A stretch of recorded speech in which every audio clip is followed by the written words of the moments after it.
잠언 15장 27절 말씀입니다. 이익을 탐하는 자는 자기 집을 해롭게 하나 뇌물을 싫어하는 자는 살게 되느니라. 아멘. 이익을 탐하는 자가 자기 집을 해롭게 한다. 성경에 신뢰가 많습니다. 대표적으로 아간을 보십시오. 여리고에 있는 것들은 다 하나님께 바쳐진 것이라 하나 물건 탐내지 마라 했는데 그 중에서 좋은 옷이나 은이나 숨겼다가 그와 그 집이 다 돌무더기 속에 들어갔습니다. 게하시 있죠. 엘리사가 값을 받지 않고 나만 장군의 문둥병을 고쳐줬단 말이에요. 그래서 아람이 이스라엘에게 쉽게 쳐들어오지 못하게 됐어요. 값을 안 받고 문둥병을 고쳐줬더니 아람의 군대 장관이 이스라엘을 쳐들어가기를 주저하는 겁니다. 값을 치러버렸으면요. 문둥병 고쳐준 값은 다 치렀으니까 이제 국가 간의 싸움은 별개다 이럴 수 있는데 빚진 게 있으니까 이스라엘을 치지 못했어요. 그런데 게하시가 가가지고 우리 주인이 손님이 와서 그러는데 이것저것 좀 달랍니다. 이렇게 거짓말해가지고 몇 가지 가져왔어요. 그 덕에 게하시는 문둥병이 됐습니다. 자, 문둥병 아버지를 둔 집이 되어버렸습니다. 그 집이 평안했을까요? 큰 슬픔에 쌓였겠죠. 아합은 나봇의 포도원을 뺏은 다음에 그 집이 순식간에 망이 없어져 버렸습니다. 신약에는 가룟 유다가 있죠. 은 30에 하나님의 아들을 짓밟아 팔아 죽이게 했습니다. 가룟 유다는 없어졌습니다. 아나니아와 삽비라를 보십시오. 이 부부가 한날 거의 한시에 죽었습니다. 이익을 탐하여 그렇게 된 것입니다. 이사야 5장 7절에 10절에 보면 여호와의 포도원은 이스라엘 족속이고 하나님이 기뻐하시는 나무는 유다 사람이라고 그랬습니다. 이스라엘과 유다를 하나님이 얼마나 기뻐하시고 귀히 여겼는가 보세요. 그런데 여기서 하나님이 바란 열매는 정의라, 공의다. 그랬더니 실제 거둬오니까 포악이 나오고 부르짖음이 나왔다 그랬어요. 왜 그러냐? 어째서 이런 일이 벌어지냐 했더니 가옥에 가옥을 이으며 전토에 전토를 더하여 빈틈이 없도록 하고. 한 사람이 자기 살 거주지만 있으면 되는데 요즘 말로 투기해서 집을 늘리고 한 사람이 수십 채를 갖고 있는 거예요. 땅을 자기가 농사지어 먹을 땅만 있으면 되는데 사서 되팔고 모으고 해서 엄청난 땅을 갖고 있는 거예요. 오늘날만 있는 게 아니죠. 용어만 현대식일 뿐이지 사람의 욕심은 예나 지금이나 똑같습니다. 이게 국가적 차원으로 확대되면 어떻게 됩니까? 정복전쟁을 하는 거죠. 그래서 타국 사람들을 노예로 삼고 자기 나라에 복속시켜서 영토를 넓히는 거죠. 그래서 하나님이 뭐라 합니까? 화 있을진저 그랬어요. 정령이 허다한 가옥이 황폐하리니 그 많은 집들 싹 무너뜨려 버릴 것이고 크고 아름다울지라도 거주할 자가 없을 것이며 집이 수백 채를 갖고 있었는데 사람이 한 사람도 없게 만들어버립니다. 열흘가리 포도원에 겨우 포도주 한 밭가 나겠고 포도원을 한번 농사지려면 밭을 갈아야 되잖아요. 가는데 소를 열흘 갈아야 된대요. 그런데 나중에 걷어보니까 쉽게 말하면 정종 소주 한 병 정도밖에 포도주가 안 나온다는 거예요. 살겠습니까? 배춧값만 떨어져도 밭을 갈아 엎어버리잖아요. 한 호멜의 종자를 뿌려도 간신히 한 에바가 나리라. 비유하자면 종자만 한 드럼을 뿌렸어요. 종자만. 그러면 얼마나 많이 걷어야죠? 수십 트럭이 나와야 되겠죠. 종자만 한 드럼을 뿌렸는데 거둔 것은 한 가마니도 안 되는 거예요. 왜 이렇게 되죠?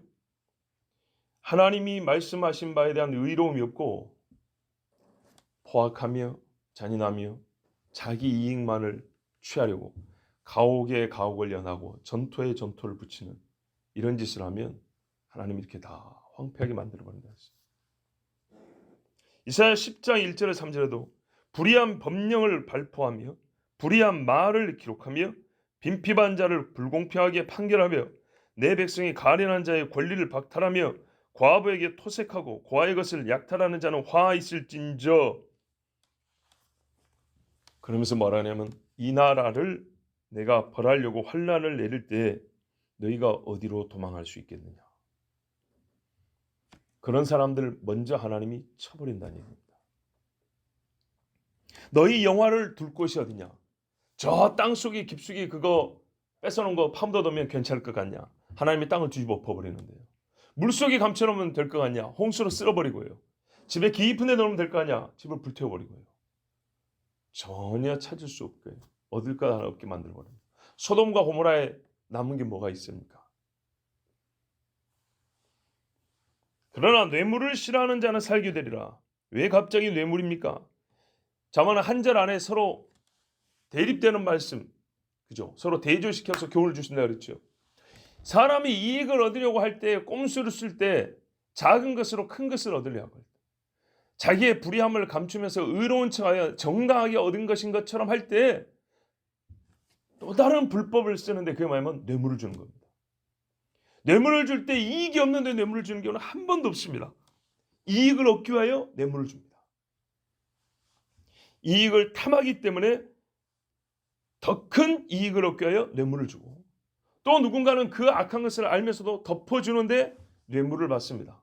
부당한 금전적 선물이죠. 불의가 공적으로 확대될 때 뇌물이 쓰입니다. 개인적으로 사정할 때 사실 뇌물이라는 말 잘 안 씁니다. 그렇죠? 쓰기는 써도 그럴 땐 잘 안 씁니다. 보통 뇌물을 할 경우에는 공적인 관계에서 부당한 이득을 취하거나 아니면 자기의 손해를 감수시키려고 할 때 합법적으로 않고 불법적으로 금전적 재물을 오고 가고 할 때 뇌물을 주고받는다 그럽니다. 회사에서나 공직사회에서나. 그런데 그 결과가 어떻게 되냐면 주고받는 사람은 좋은데요, 그 일로 말미암아 주고받는 자 외의 사람들은 엄청난 피해를 보는 경우가 있습니다. 우리가 뭐라 그러죠? 입찰을 한다 그러잖아요. 정당하게 사업이 나오면은 공개 입찰해서 써내 가지고 거기에 사업 조건에 맞고 그러니까 필요 소요 경비 재정이 이렇게 딱 맞으면 딱 업체를 선정한다고요. 그렇게 하면 되는데 이번에 이 회사가 입찰이 잘 될 것 같은데 안 됐어요. 알고 봤더니 저 회사의 뒤로 뇌물을 찔러줬다고요. 그 덕에 우리 회사가 될 수 있었는데 안 돼가지고 큰 재정 어려움에 빠지거나 도산 나는 경우도 있어요. 그럼 어떻게 되죠? 한 회사가 무너져 버리면 거기 딸린 식구들이 얼마입니까? 어떤 이는 그래서 가정이 깨진 집도 있고, 어떤 이는 자살하기도 하고, 어떤 이는 재산을 몰수당하기도 하고, 온 가족이 흩어져 살기도 하고. 미가 3장 11절 12절에 보면 그 두령은 뇌물을 위하여 재판하며 그 제사장은 싹스를 위하여 교훈하며 그 선지자는 돈을 위하여 점치면서 오히려 여호와를 의뢰하여 이르기를 여호와께서 우리 중에 계시지 아니하냐, 재앙이 우리에게 임하지 아니하리라 하는도다. 이러므로 너희로 인하여 시온은 밭가리감을 당하고 예루살렘은 무더기가 되고 성전에 사는 수풀의 높은 곳과 같이 되리라. 하나님의 말씀을 가르쳐야 될 사람들이 서로 뇌물 주고받으면서 못된 짓은 다 한대요. 그러면서도 항상 그렇죠. 은혜로운 말로 포장을 하면 우리는 다 그냥 끄떡어져요. 그거 조심하라 그랬잖아요. 여호와께서 우리 중에 계십니다. 할렐루야, 아멘. 그러다 집에 간다는 거예요. 이렇게 마무리를 하니까 얼마나 말 그대로 은혜롭게 들립니까? 아무 소용없는 거예요. 오히려 하나님이 그 가증한 죄 때문에 싹 뒤집어 엎어버린다. 이사야 1장 22절 23절에 너의 은은 찢기가 되고 너의 포도주에는 물이 섞였도다. 은에 불순물이 있으면 될까요? 여러분 금은방 가서 보세요. 얼마나 여러분 정확하게 확인하는지. 그람수가 맞느냐? 불순물은 얼마냐? 순도가 얼마냐? 여러분 내 돈 주고 사는 금이나 은에 얼마나 정확하게 우리 엄밀하게 확인합니까? 그런데 거기에 은 속에 불순물이 가득하고 포도주에다가 물을 잔뜩 부어가지고 이게 포도주인지 물인지 알 수 없게 되어버렸답니다. 내 방백들은 패역하여 도적과 짝하며 다 뇌물을 사랑하며 사례물을 구하며 고아를 위하여 신원치 아니하며 과부의 송사를 수리치 아니한도다. 고아 과부 뭔 돈이 됩니까? 변호사가 돈을 벌려면 깡패를 자기 뭡니까? 의뢰인으로 삼아야죠. 사람 죽여놓고도 안 죽인 걸로 해주면 사형인데 무기징역이나 20년으로 감형시켜주면 20억 주겠어. 그래야 돈을 벌죠. 그러니까 순전히 뭐예요? 알면서도 거짓말을 하잖아요. 이 사람 죄 없다고. 돈 때문에. 억울한 사람의 억울함을 풀어주는 게 변호인데, 감춰진 진실을 밝히기 위하여 애를 쓰는 게 변호인데, 그렇지 않냐고 죄인을 죄 없다 하는데 변호를 쓴단 말이죠. 그런 식으로 그대로 예수님으로 이결을 이입시키면 어떻게 합니까? 회개도 없고 필물 나는 통곡도 없고 그냥 옆에 가만 서 있으면 알아서 예수님이 이 사람은 나를 믿었으니 죄 없습니다 이렇게 해줄 것 같지요. 사람들이 알아야 할 것은요, 뇌물을 받으면서 또는 주면서 이익을 보려는 사람들보다 훨씬 더, 그런 사람들이 이익을 보는 것보다 훗날 머지않아 토해낼 것이 훨씬 더 많다는 겁니다. 감옥살이 해야 됩니다. 불명예스럽게 온 식구가 살아야 됩니다. 뇌물 주다가 들킨다 그러면 그 집 사람들은 수십 년 동안 얼굴을 가리고 살아야 됩니다. 명예와 신뢰가 다 없어져 버립니다. 고관 대작을 했었어도 돈을 많이 주고받았다는 게 소문이 나면 어떻게 됩니까? 누가 그 사람 친구 안 합니다. 그러므로 이익을 탐하지 않고 뇌물을 싫어하기까지 하는 사람은 그 사람이 기대하는 것보다 더 존귀한 것을 얻고 영광과 명예도 가지게 됩니다. 나중에 알리죠. 이 사람은 뇌물을 줬는데도 안 받고 자기의 소신껏 신념대로 자기 직무를 감당했다 하면, 그게 소문이 나면요, 오히려 다른 데서 그렇게 해요? 오라 그럽니다. 당신같이 정직한 사람이 우리 회사에 일했으면 좋겠다고, 이 나라에 일을 했으면 좋겠다. 다니엘을 보세요. 요셉을 보세요. 성경에 몇 가지 예를 들어볼까요? 소돔과 고모라를 비롯해서 5개 그 사회 주변의 왕들이 메소포타미아 4개의 왕들과 싸워서 졌다 그랬죠. 그래서 다 잡혀갔어요. 근데 아브라함이 롯을 생각하고 자기 집에서 기른 318명 군인, 하인들이지만은 사실은 군사훈련 좀 시켰던 애들을 데리고 쫓아갔어요. 하나님의 기적으로, 이게 게임이 될 일입니까? 그런데 하나님의 기적으로 이 왕들을 이기고 롯을 데리고 왔어요. 소돔 사람들도 데리고 왔어요. 그러니까 소돔 왕이 얼마나 기분이 좋은지 아브라함에게 살해를 하려고 그랬어요. 근데 아브라함이 안 받는다 그랬어요. 왜요? 소돔 사람은 악한지라. 롯 때문에 결과적으로 당신을 돕는 꼴이 되긴 했지만 당신으로 인하여 치부하고 싶지 않다. 그래서 우리 집 사람들이 싸우면서 먹은 식량이 있을 거 아닙니까? 말 그대로 소요된 경비, 이것만 받고 그 외의 것들 추가로는 소돔 왕 당신에게는 안 받겠다 그랬어요. 당신이 아브라함으로 하여금 치북해 하였다 할까 하여 나는 그런 소리 듣고 싶지 않다. 소돔 왕이 어떤 인물인지 아는 거예요. 전쟁을 아브라함이 이겼잖아요. 근데 어떻게 해요? 자기가 아브라함을 도왔고 내가 아브라함에게 이렇게 막 줬고 막 이런 소리 하면 어떻게 해요? 결국에는 소돔 왕이 은근히 자기를 또 이렇게 높이는, 그 아브라함이 이 소돔 왕과의 관계에서 부자가 된 것처럼 뭔가 불법성이 그 속에 있는 것처럼 이런 느낌 자체가 싫은 거예요, 아브라함이. 그래서 당신한테는 한 푼도 안 받겠다. 우리 애들이 먹은 것만 주면 된다. 그냥 이렇게 했어요. 다니엘은 교만하고 가증한 벨사살의 선물을 무시해버렸습니다. 벨사살 아시죠? 예루살렘 성전에서 가져온 그릇에다가 술 따라 먹고 그날 밤에 죽은 사람. 벽에 하나님의 손이 나타나서 달아봤더니 너는 부족하다. 그래서 쪼개버린다. 그랬어요. 그날 밤에 자기 부하들한테 암살을 당했습니다. 그런데 그 글귀가 너무 무서워서 다리에 힘이 풀렸다 했어요. 주저앉아버렸죠. 누가 이걸 풀 것이 할 때 그 어머니가 해주는 말이, 네가 무시했는데 너희 아버지 때 총리였던 다니엘이라는 사람이 있다. 벌써 할아버지입니다. 그 사람을 불러다가 물어봐라. 그랬더니 자기가 강등시켜놨는데 잘 몰라요, 다니엘이 누군지. 불러다가 들어보니까 네가 이런 것도 해석한다 하던데 해봐라. 그러면 내가 너에게 내 버금가는 자리를 주고 금사슬을 네 목에다 걸어주고 자주색 옷을 입히고 나라의 셋째 치리자를 삼으리라. 그 전에 그 아버지 때는 이미 셋째 치리자 됐거든요. 둘째, 셋째. 근데 이 아들은 몰라요. 저 밑에 떨어뜨렸다 다시 올려준다는 얘기였어요. 다니엘이 뭐라 그러냐? 왕의 예물은 왕이 스스로 취하시며 왕의 상급은 다른 사람에게 주옵소서. 안 받겠습니다. 하나님이 저주하여 죽이는 사람과 받고 싶지 않습니다. 하나님의 성경 기물을 갖다 술퍼마신 당신이 주는 금사슬 그런 거 내가 안 받아도 됩니다. 대신 하나님 말씀만 똑바로 들으시면 됩니다. 그럴지라도 내가 왕을 위하여 이 글을 읽으며 그 해석을 아시게 하리이다. 사실 줄 수도 없어요. 그날 밤이 죽기 때문에. 부자한 자의 손에서 나온 거 다니엘 안 받았어요. 시몬 베드로가 뭐 동명이라고 할 수도 있죠. 마술사 시몬이 있었어요. 사도행전 8장 13절 23절에 가니까 시몬이 사도들의 안수함으로 성령 받는 것을 보고 돈을 들여 가로되, 이 마술사 시몬이 그 동네에서 알아주던 소위 영성가인데 사도들이 오니까 이거 아무것도 아닌 거예요. 귀신의 영에 사로잡혔던 것뿐이에요. 성령의 역사를 보니까. 그래서 이 사람 어떻게 해요?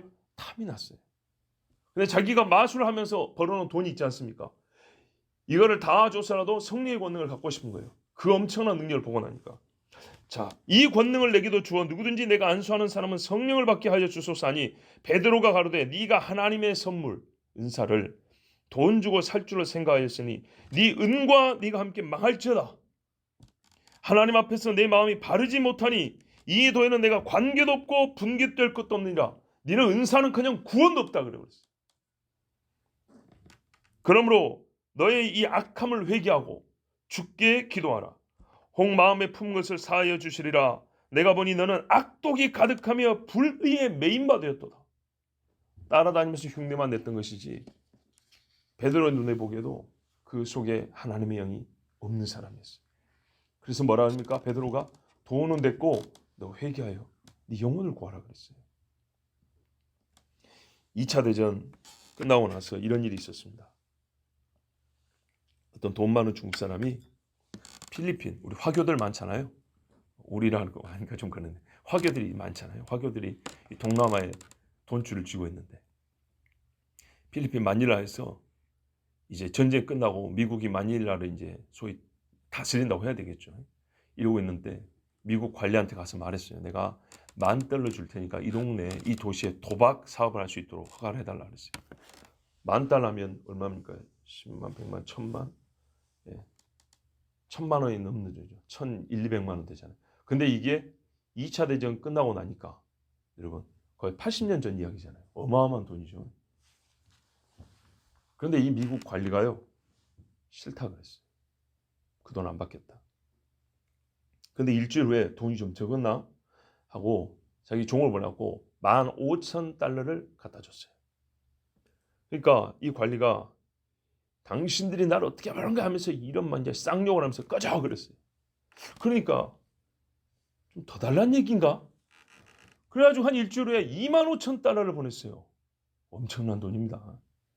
$25,000를 가지고 오니까 이 관리가 그 돈다발을 던져버린 다음에 막 말하고 있어요. 다시는 오지 마라. 이제 이러고 나서 가만 생각해보다 안 되겠어. 그래서 자기 위에 상관한테 가서 사직서를 내버렸어요. 왜 그런지 아시겠죠? 이런 유혹을 받고 싶지 않은 거죠. 그래서 상관이 물었어요. 자네 왜 갑자기 사직서를 내는 거예요? 그 들어보니까 중국인이 뭘 좀 한다던데 그 사람이 그게 감당하기 어려운 거야? 물어봤어요. 그랬더니 이 관리가 뭐라 하냐면 아닙니다. 그 사람이 내 값어치에 너무 가까이 접근하고 있습니다. 그래서 그만두겠습니다. 이랬던 거예요. 무슨 말이냐면 뇌물을 받으면 안 된다고 생각을 하고 정직하게 일을 하려고 애를 쓰는데 돈을 올리면 올릴수록 마음이 움직인다는 거예요. 내가 이 뇌물을 받고 움직일 만한 그런 사람이냐? 나 누구는 말하자면 돈에 비교할 수 없는 가치를 갖고 있는 인격과 신망을 갖고 있고 나에게는 정직함이 생명과 같다. 이렇게 살고 있는 사람들 돈을 올리니까 내가 내 자신에 대해 갖고 있는 그 신념과 속에 있는 의로움 있죠. 그 의로움의 값어치에 비슷할 만큼 돈이 올라가 버리니까 이게 흔들린다는 거예요. 그래서 그만큼 돈을 올리기 전에 내가 그만두겠다. 하여튼 훌륭한 사람이죠. 그래서 이 사람이 양심적으로 고백했어요. 내가 생각하는 내 값어치에 근접하는 액수가 지금 올라가고 있습니다. 처음부터 많은 돈을 달라는 게 아니었어요. 뇌물을 안 받겠다 하지만 이 뇌물 그까짓 것이 나를 움직이겠냐? 내가 어떤 사람인데 이렇게 했다 할지라도 돈이 많아지면 흔들린다는 거예요. 그래서 그 전에 그만두겠습니다 하고 사직서를 낸 그런 훌륭한 사람이 있었어요. 자, 이만큼 뇌물이라는 것은 사람의 눈을 어둡게 만들고 사람의 마음을 도둑질하는 겁니다. 그래서 절대 뇌물을 받고는 재판하지 마라 그랬습니다. 그래서 이 사람은 그 자리를 내려와 버렸습니다. 오늘 말씀에는 딱 보는 순간 눈에 띄는 것은 이익과 뇌물입니다. 그러나 항상 우리는 사람을 더 중요시 봐야 된다 했죠. 더 중요한 가르침은 탐한다는 말과 미워함이라는 단어가 있습니다. 무엇을 원하고 무엇을 미워할 것인가를 지금 정하라는 겁니다. 사람들은 이익을 원하고 뇌물 받기를 원합니다. 이 마음을 갖지 않아야 된다는 걸 가르쳐 주는 겁니다. 이익을 탐하는 마음이 있고 정당한 이상을 탐하는 탐심이 있고 뇌물을 은근히 받고 싶은 마음이 있으면 뇌물이 10원이 됐든 10억이 됐든 받고 부정한 일을 하게 되어 있습니다. 이익을 탐하는 마음이 우리 속에 있으면 옆에 인격과 영혼이 있어도 이 인격과 영혼을 무시하고서라도 죽여서라도 자기의 이익을 취합니다. 이 마음의 문제입니다. 우리가 무엇을 원하는가? 무엇을 미워할 것이냐? 성경에서는 단적으로 이렇게 말합니다. 하나님을 사랑하고 하나님을 원하라 그럽니다. 그리고 하나님 밖에 있는 하나님을 대지하는 세상은 미워하라 그랬습니다. 이 뇌물이라는 것, 불이한 이익이라는 것, 이 탐하는 것, 세상에 속한 것 아닙니까? 요한일서 2장 15절 17절을 보면 이 세상이나 세상에 있는 것들을 사랑하지 말라. 예, 세상에는 사랑하지 말아야 할 것이 있다고 했는데 그것이 바로 세상이라고 그랬습니다. 누구든지 세상을 사랑하면 아버지의 사랑이 그 안에 있지 아니하니 아버지의 사랑이 빠지고 세상 사랑이 들어오는 겁니다. 두 주인은 없습니다. 이는 세상에 있는 모든 것이 육신의 정욕과 안목의 정욕과 이생의 자랑이니 다 아버지께로부터 온 것이 아니요 가룟 유다에 속이는 것이 어찌 아버지께로부터 온 것이겠습니까? 세상으로부터 온 것이라 이 세상도 그 정욕도 지나가되 오직 하나님의 뜻을 행하는 자는 영원히 거하느니라. 세상이 주는 것을 가진 자, 세상과 세상이 주는 것과 그것을 가진 자는 싹 없어져 버리고 하나님과 하나님이 주신 것과 하나님 주신 것을 사모하여 받은 자는 영원히 있습니다. 여러분, 세상에 있는 재물 필요하죠. 하나님이 그래서 자문에도 합니다. 돈은 만사에 필요하다고. 네.